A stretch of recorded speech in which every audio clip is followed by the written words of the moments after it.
The emergency lights cast red shadows across the bridge of the Starweaver as Captain Zara tried to steady her breathing through her damaged breathing apparatus. Her purple skin had turned almost gray from the lack of proper oxygen, and her arms trembled as she pulled herself along the twisted metal beams that used to be her command station. 3 days had passed since the pirate attack that left them drifting in the cold emptiness between star systems. The Karathi warship had been pride of the Empire with its sleek black hull and powerful weapons, but now it was nothing more than a tomb waiting to claim 12 souls. Zara looked around at her crew, and her 3 hearts ached with the weight of her failure as Captain Lieutenant. Vex lay unconscious near the navigation console, while her silver blood slowly leaked from a head wound that their destroyed medical bay could not treat. The twins, Nira and Kira, huddled together for warmth as the temperature continued to drop with each passing hour. The youngest crew member was Specialist Thera, who had just turned 20 cycles old last month, and she was trying to fix the communication array with frozen fingers that could barely hold the tools. Her determination reminded Zara why the Karathi had become such feared warriors across the galaxy. But pride meant nothing when facing death in the darkness. Commander Liss floated past carrying the last working oxygen tank to share among those who were struggling the most. Her green eyes met Zara's, and they both knew the truth without speaking it. They had maybe 6 hours left before the air became too thin to sustain life. The distress beacon had been transmitting since the attack, but Zara knew no one would come. The Karathi Empire had made too many enemies during their expansion wars, and this sector was controlled by species who would celebrate their deaths rather than prevent them. The coalition forces would probably send a salvage crew in a week to pick through their remains. Weapons officer Dex had sealed herself in the armory, trying to create makeshift oxygen generators from ammunition chemicals, while engineer Vela worked to restore minimal power to life support. Both were brilliant, but Zara could see the defeat in their movements as system after system failed to respond. The pirates had been thorough in their destruction, taking everything of value and leaving just enough functionality for the crew to know they were dying slowly. It was a cruel tactic meant to send a message to the Empire about the cost of their aggressive policies. Navigator Quinn drifted over to Zara, holding a datapad that showed their position in space. They were 3 light years from the nearest inhabited system and 5 days from the closest trade route at sub-light speeds. Even if someone heard their distress call, it would take too long to reach them. Security Chief Rava had been unconscious since the battle, and Medical Officer Jin stayed by her side using the last of their medical supplies to keep her stable. The loyalty between crew members was one of the few things keeping them from complete despair. As they faced their end together, Pilot Mira sat strapped into her chair staring at the dead controls that once responded to her every touch. She had managed to stabilize their spin after the attack, but without engines, they were helpless against the gravitational pull of a nearby star that would eventually claim them if the cold did not kill them first. Zara activated her personal log, knowing these might be her last words as captain of a Karathi vessel. She spoke of their mission to patrol the border and how they had been ambushed by 3 pirate vessels while investigating a false distress signal. The irony was not lost on her that they now sent out their own call for help that would likely be ignored. The Empire would eventually learn of their fate when they failed to report in, but by then it would be far too late. Another ship would be sent to patrol this sector, and the cycle would continue with different faces but the same inevitable conflicts that plagued this region of space. As the hours passed, the crew gathered on the bridge to conserve heat and share their remaining resources. They told stories of their homeworld with its violet seas and crystal mountains where their families waited for news that would never come in time. Some sang old war songs, while others simply held each other in silence. Vex regained consciousness long enough to joke that at least they would die as warriors, even if their enemy was the uncaring void rather than honorable combat. It was dark humor, but it brought weak smiles to faces that had forgotten how to hope for survival. Then something changed in the rhythmic silence of their dying ship. The communication panel that had been dead for hours suddenly sparked to life with static. Thera pushed herself over to the console, her eyes wide with disbelief as she adjusted the frequency with shaking fingers. A voice came through the static, speaking in broken galactic common with an accent Zara did not recognize. The words were difficult to understand at first, but slowly became clearer as Thera boosted the signal with their last power reserves. Someone had heard their distress call and was responding. Zara felt something she had not experienced in 3 days, as the voice asked for their status and position. It was hope, rising like a small flame in the darkness of despair that had consumed them all. She reached for the communication controls, knowing this might be their only chance at rescue or their final conversation with another living being, before the end came for them all. The voice that came through the damaged speakers belonged to Captain Lisa Monroe of the human cargo vessel Phoenix, and she spoke with a warmth that seemed impossible given the circumstances. Zara had heard stories about humans, but had never encountered one in her 40 cycles of life, and she struggled to understand why this primitive species would risk answering their call. Lisa asked questions about their situation in simple terms that cut through military protocol and went straight to what mattered most. How many survivors and how much air remained, and could they maintain pressure if a ship docked with them? The practical nature of the questions gave Zara hope that this was not just curiosity, but genuine intent to help. The Phoenix was 12 hours away at maximum burn, which would consume most of their fuel reserves, but Lisa did not hesitate when she announced they were changing course to intercept the Starweaver. She told Zara to conserve oxygen and keep everyone calm, while her crew prepared for a rescue operation that would push their small ship to its limits. Amy Rodriguez was the Phoenix engineer, and she immediately began calculating if their life support could handle 12 additional beings who required different atmospheric conditions than humans. She worked through the night cycle, modifying their air recyclers, while Katie Chen prepared the small medical bay for casualties that would need immediate attention. The Phoenix crew consisted of only 5 humans, but they moved with the efficiency of a much larger team. Maria Santos cleared out the cargo hold to make room for survivors, while Jennifer White secured everything that could become a projectile during rapid deceleration, and Helen Park started cooking massive amounts of food. Knowing the rescued crew would need nutrition, Lisa studied everything she could find about Karathi physiology in the ship database, learning that they were larger and stronger than humans, but vulnerable to certain medications that her crew would need to avoid. She made notes about their 4 arms and 3 hearts, planning how to modify their equipment to accommodate these differences. As the Phoenix pushed through space at dangerous speeds, its old engines groaning under the strain, Lisa told her crew why they had to help, despite the risks. She reminded them of their own close calls when other ships had ignored their distress signals, and how they had sworn to never leave anyone behind regardless of species or politics. The human crew had their own stories of survival and rescue that bonded them together. Amy had been saved from a derelict station by a passing freighter. Katie had survived a colony disaster because strangers risked their lives to evacuate civilians. Maria had lost her first crew to pirates but was rescued by competitors who became friends. Back on the Starweaver, Zara struggled to keep her crew alive and hopeful as they waited for the impossible rescue. The oxygen had dropped to critical levels, forcing them to share breathing masks in rotation, while the temperature continued falling toward the point where their blood would freeze in their veins. Vex questioned whether they should trust humans who had only been in space for 50 years and had no obligation to help their former enemies. But Zara reminded her that they had no other choice. The coalition forces had ignored their calls, and their own empire was too far away to send help in time. The hours crawled by with agonizing slowness as both crews prepared for a docking maneuver that would be dangerous even under ideal conditions. The Starweaver was spinning slowly and had no thrusters to stabilize, while the Phoenix would need to match that rotation perfectly to create a seal between their airlocks. Lisa contacted them every hour with updates and encouragement, telling stories about Earth to distract them from their situation. She described oceans of water and forests of green plants that seemed like fantasy to beings from a desert world. She talked about human determination and their belief that every life had value. When the Phoenix finally appeared on their failing sensors, it looked impossibly small compared to the massive warship.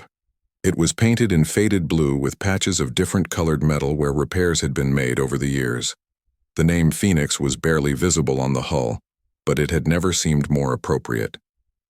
Amy performed a miracle of engineering by matching their rotation on the first attempt, while Lisa suited up in ancient EVA gear that had been patched more times than anyone could count. she would need to manually override the damaged docking clamps from outside while exposed to the deadly cold of space. Katie and Maria prepared emergency oxygen masks that had been modified to fit Karathi faces, while Jennifer and Helen cleared a path from the airlock to the cargo hold where the survivors would be housed. The entire human crew worked without rest, knowing that every second counted for the dying aliens. The docking procedure took 3 attempts before the seals held properly, and Lisa nearly lost her grip on the hull during a sudden venting of atmosphere from the Starweaver. Her suit registered multiple warnings about radiation exposure and micrometeorite impacts, but she continued working until the connection was secure. When the airlock finally opened, revealing the 5 human women in their mismatched EVA suits, the Karathi crew thought they were hallucinating from oxygen deprivation. These small beings with only 2 arms and soft skin had risked everything to save enemies. They had never met.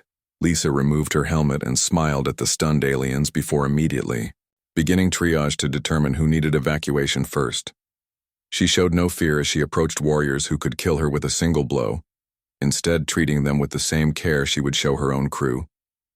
The evacuation began with Rava, who needed immediate medical attention, followed by the twins who had shared their oxygen with others until they could barely stand. Katie and Amy literally carried the larger aliens to safety, while Maria and Jennifer distributed water and emergency rations as each Karathi was brought aboard the Phoenix. They were met with genuine kindness from humans who should have feared them. The contrast between their species was stark. But in that moment, it did not matter because they were all just beings, trying to survive in the vast darkness of space. The cargo hold of the Phoenix had been transformed into a makeshift medical ward, where Katie worked without pause to stabilize the injured Karathi warriors.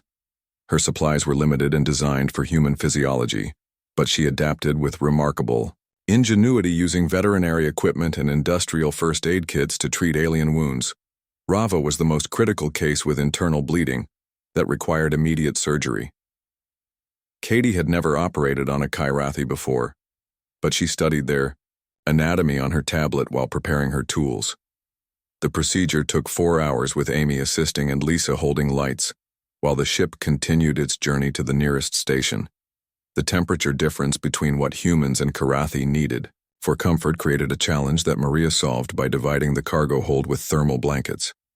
She set up heating units on one side for the aliens, while maintaining normal temperature in the rest of the ship, where her crew needed to work. Food was another complication, as the Karathi digestive system could not process many human proteins, but Helen discovered they could eat the grain supplies meant for trade and the preserved vegetables that made up most of their cargo. She prepared simple meals that both species could share, though the portions needed for the larger aliens quickly depleted their stores. Zara watched in amazement as these humans gave away resources they clearly needed for their own survival. The Phoenix was not a wealthy ship, and every supplies they shared with the Karathi meant less profit from their trade route, but none of the humans complained or suggested abandoning them at the nearest uninhabited planet over the next 3 days as they traveled through space. The 2 crews began to understand each other beyond the barriers of species and language. Vex learned that Amy had rebuilt the Phoenix engines from salvage and spare parts, keeping the old ship running through determination and creativity rather than advanced technology. The twins discovered that Maria had lost her family in a pirate raid, similar to the one that damaged the Starweaver, but instead of seeking revenge, she had chosen to help others in need. They could not understand this human concept of forgiveness, but they respected the strength it required. Thera spent hours with Jennifer learning about human culture and was fascinated by their music, which was unlike anything in Karathi society. The emotional expression through sound seemed primitive at first, but she began to understand how it united them and gave them strength during difficult times. Lisa shared command decisions with Zara, treating her as an equal, despite the size and strength difference between their species. They discussed navigation routes and fuel consumption, working together to find the safest path to Station 7, where the Karathi could receive proper medical attention. The human crew took shifts, staying awake to monitor their guests despite their own exhaustion. Katie barely slept as she continued treating injuries and checking vital signs on beings whose biology was still largely a mystery to her. She made notes that would later become the definitive guide for human medical treatment of Kyrathi Amy performed mechanical miracles, keeping life support running for 17 beings when it was designed for 5. She cannibalized non-essential systems and rerouted power from engines to air recyclers, accepting that they would arrive at their destination days late but with everyone alive. On the 4th day, they encountered a coalition patrol that demanded to know why a human vessel was harboring Kyrathi warriors. The captain of the patrol ship threatened to fire if they did not surrender the aliens for prosecution as war criminals, despite having no evidence of any crimes. Lisa stood firm in her refusal, placing the Phoenix between the patrol ship and any threat to her passengers. She cited universal rescue laws and humanitarian protocols that transcended political boundaries. The standoff lasted 6 hours before the patrol ship backed down, unwilling to fire on humans who were not their enemy.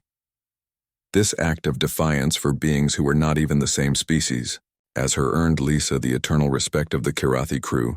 Zara had never seen such courage from someone so physically small and vulnerable, yet willing to face death for principles rather than power. The journey continued with both crews sharing stories of their homeworlds and dreams for the future. Mira taught Helen basic pilot techniques for Kyrathi vessels, while Jennifer showed Dex human card games that required strategy rather than strength. Quinn worked with Amy to improve the Phoenix navigation system using Kyrathi star charts. As they approached Station 7, the reality of separation began to weigh on both crews. The Kyrathi Empire had been notified and would send a diplomatic vessel to collect their warriors. But the bonds, formed during those days in space, would not be easily broken. Lisa gathered everyone in the cargo hold for a final meal together before docking. She spoke about how space was vast and dangerous, but it was also full of opportunities to help each other regardless of the boundaries their governments created. She said that kindness was not weakness, but the greatest strength any being could possess. Zara responded with a Kyrathi blessing of protection that had not been given to outsiders. In over 100 cycles, she marked Lisa and her crew as friends of the Empire, which would guarantee them safe passage through Kyrathi space for the rest of their lives. The other warriors followed their captain, each offering their own gestures of gratitude and respect. Vex gave Amy her personal combat knife as a sign of trust. Nira and Kira taught Maria a Kyrathi song of friendship. Thera shared her technical knowledge with Jennifer, while others exchanged small tokens and memories. When Station 7 appeared on their screens, it represented both salvation and separation. The human crew had spent everything they had on this rescue mission, including fuel credits, food supplies, and medical resources. They would need to take out loans, just to continue their trade route. But when Katie asked Lisa if she regretted answering that distress call, the captain smiled and shook her head. She said that some things were worth more than credits or cargo, and that saving lives would always be the right choice no matter the cost. The docking at Station 7 brought crowds of curious onlookers who had never seen humans and Kyrathi together peacefully. The story of the rescue had already begun to spread through communication networks, creating waves that would reach across the galaxy. Station 7 was a neutral trading post where dozens of species conducted business, but the arrival of the Phoenix with 12 Kyrathi warriors created unprecedented chaos. The station security did not know how to react when the fearsome aliens emerged peacefully alongside their human rescuers. The medical facilities immediately took in the injured Kyrathi, while Lisa negotiated with station administrators who wanted to charge them for bringing potentially dangerous individuals into neutral space. She argued that universal rescue protocols superseded political concerns and threatened to file complaints with the Galactic Council. Ambassador Torvin of the Kyrathi Empire arrived within hours aboard a sleek diplomatic cruiser painted in the purple and silver colors of their government. He was accompanied by a full honor guard expecting to retrieve bodies rather than living warriors. When Torvin saw his people alive and being helped by humans, he could not hide his shock. He had received reports of the rescue but believed them to be exaggerated or false, as no species had ever risked so much to save Kyrathi lives without expecting payment or political advantage. The reunion between the warriors and their people was emotional in ways that outsiders rarely saw from Kyrathi society. Families had been notified of their assumed deaths, and the joy of their survival spread quickly through Imperial communication channels. Torvin approached Lisa with the formal bearing of a trained diplomat. but she could see genuine confusion in his 6 eyes. He asked why humans had endangered themselves for enemies of their allies, and what the Earth government expected in return for this action. Lisa explained that the Phoenix was a private vessel, and they had acted on their own initiative without orders or permission from Earth. She said they expected nothing in return because helping those in need was simply the right thing to do, regardless of politics or species. This answer seemed to break something in Torvin's understanding of interstellar relations. He had spent 50 cycles negotiating treaties and agreements, where every action had a price, and every kindness was a debt to be collected. The concept of genuine altruism from strangers was foreign to his experience. The Karathi Empire offered substantial rewards, including technology exchanges, trade agreements, and military protection, but Lisa politely declined everything except basic fuel and supplies to continue their approach. She said that accepting payment would diminish the meaning of their actions. Amy was more practical, and quietly mentioned that their ship needed repairs that they could not afford, but Lisa maintained that they would find another way. The other crew members supported their captain, even though they knew it meant months of hardship ahead. Zara intervened with a solution that respected both positions. She proposed that the Empire hire the Phoenix for future cargo runs at premium rates, not as payment for the rescue, but as recognition of their skill and trustworthiness. This allowed both sides to maintain their principles while ensuring the humans would not suffer for their kindness. The negotiations were interrupted by news that spread through the station like wildfire. The coalition parliament was holding an emergency session to discuss the implications of humans rescuing their enemies. Some members called for sanctions against Earth, while others argued this proved humans could be trusted mediators.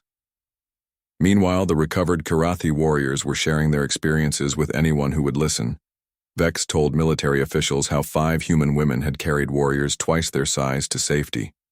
Thera submitted technical reports about human engineering innovations that kept them alive with minimal resources. The twins created artistic representations of their rescue that would later become famous throughout the Empire, showing tiny human figures standing between massive Karathi and the darkness of space. The image became a symbol of courage that transcended physical strength. Within days, the story had reached Earth, where the human government was completely unprepared for the diplomatic situation they now faced. The Phoenix crew had acted independently, but their actions would have consequences for all of humanity and their relationships with other species. Media outlets across the galaxy picked up the story with wildly different interpretations. Some portrayed it as human naivety that would be exploited, while others saw it as evidence that younger species could teach older civilizations about compassion. Religious leaders from various species began discussing the theological implications of one species risking everything to save another without expectation of reward. Some saw it as proof of universal morality, while others wondered if humans possessed something spiritually unique. The Phoenix crew found themselves at the center of attention. They never wanted reporters from dozens of worlds wanted interviews, while historians recorded every detail of the rescue. Trade companies offered sponsorship deals, and military organizations wanted to study their methods. Lisa and her crew remained focused on their simple goal of continuing their trade route, but the universe would not let them fade into obscurity. Every port they visited had beings who had heard their story and wanted to meet the humans who had changed perceptions about their entire species. 3 weeks after the rescue, the Galactic Council announced they would hold hearings about humanity application for full membership, which had been stalled for years.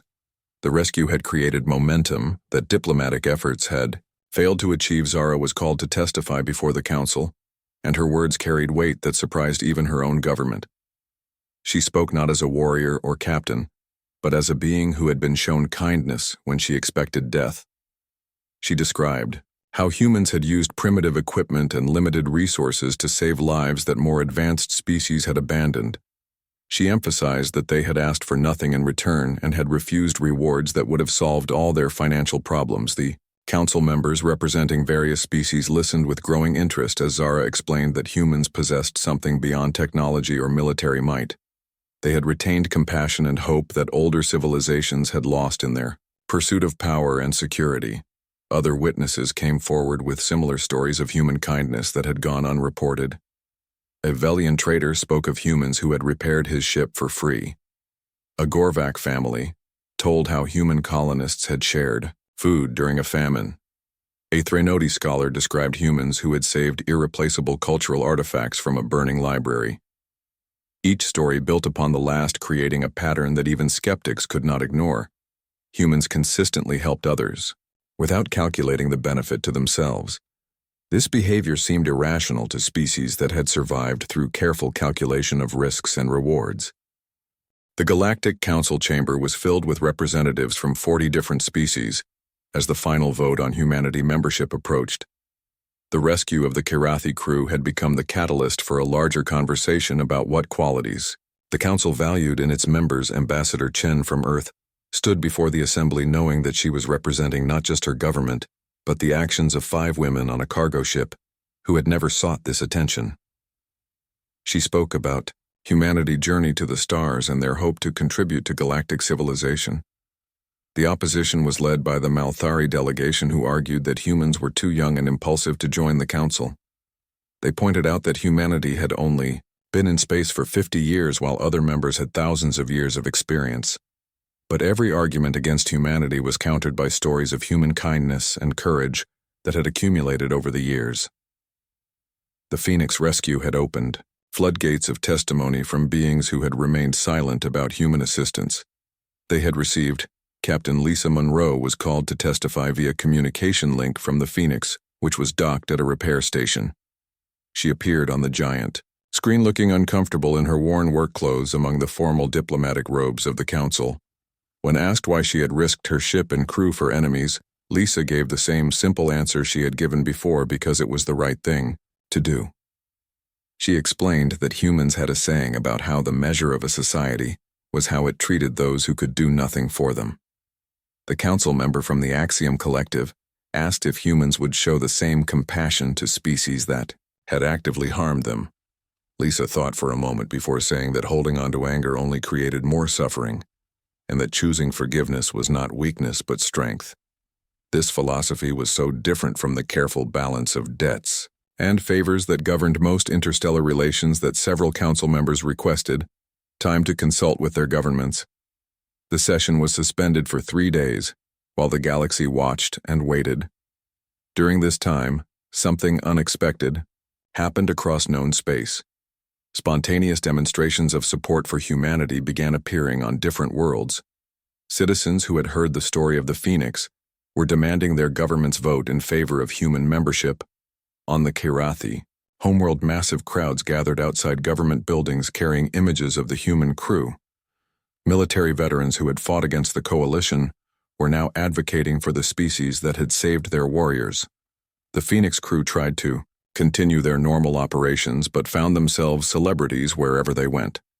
Stations waived docking fees, restaurants refused payment, and other traders shared valuable route information that would normally be closely guarded. Secret. Amy received offers from major engineering firms who wanted to study her innovations, but she chose to stay with the Phoenix. Katie was invited to lecture at medical academies about cross-species emergency treatment, while Maria became a symbol of forgiveness after her story spread. When the Council reconvened, the atmosphere had changed completely. Even the Malthari delegation acknowledged that humanity had demonstrated qualities that transcended technological advancement or military power. Zara gave the final speech before the vote. She stood in full military regalia with her forearms spread wide as she addressed every species present. She spoke of watching her crew dying in the cold darkness and hearing a human voice offer hope. She described Lisa working outside in a damaged suit to connect their ships, Amy pushing engines beyond their limits to reach them in time, Katie operating on unknown biology to save lives, Maria sharing food they could not spare, and Jennifer treating warriors with the same care as her own crew. She told them about humans refusing rewards that would have changed their lives because accepting payment would have diminished the purity of their actions. She explained how they had stood between her crew and a coalition patrol ready to fight for beings they had just met. Her final words echoed through the chamber and across the galaxy. Humanity represents something we have lost in our expansion across the stars. They remind us that civilization is not measured by the power we hold but by the compassion we show. The vote was called, and one by one each species cast their decision. The Velians voted yes, remembering all the times humans had helped their traders. The Gorvak supported membership, honoring the colonists who had shared food. The Threnodi approved, recognizing the value of those who preserved culture. Even species that had been neutral or opposed began voting in favor, swept up in the moment of unity that had been created by 5 women, who had simply answered a distress call. When the final count was announced, humanity had been approved for full membership by the largest margin in Council history. The announcement was transmitted across the galaxy, reaching Earth in a matter of hours through quantum communication relays. The Phoenix crew learned of the decision while loading cargo at a minor trading post. They celebrated quietly with a small meal in their ship before returning to work. They had never sought glory or recognition, and were uncomfortable with their role in this historic moment. But the impact of their actions continued to ripple outward.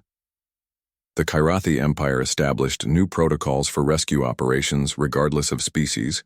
Trade routes became safer as ships. New distress calls would be answered. Medical knowledge expanded as species shared biological data. Most importantly, the relationship between humanity and other species was forever changed.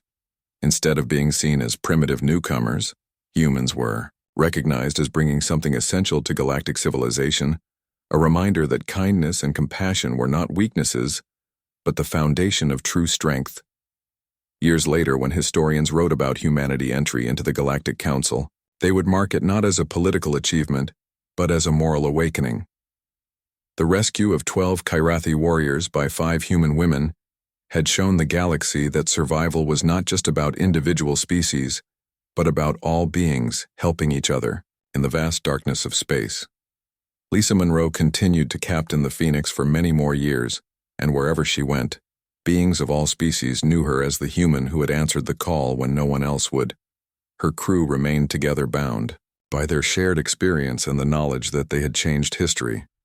The Kyrathi warriors they had saved went on to become advocates for peace and cooperation. Zara rose to admiral and implemented new policies of mercy and assistance that transformed the Empire military from a force of conquest to protectors of all beings.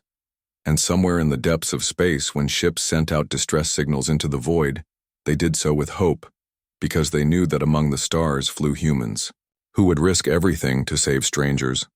Their compassion had lit a beacon in the darkness, showing all species the way forward together.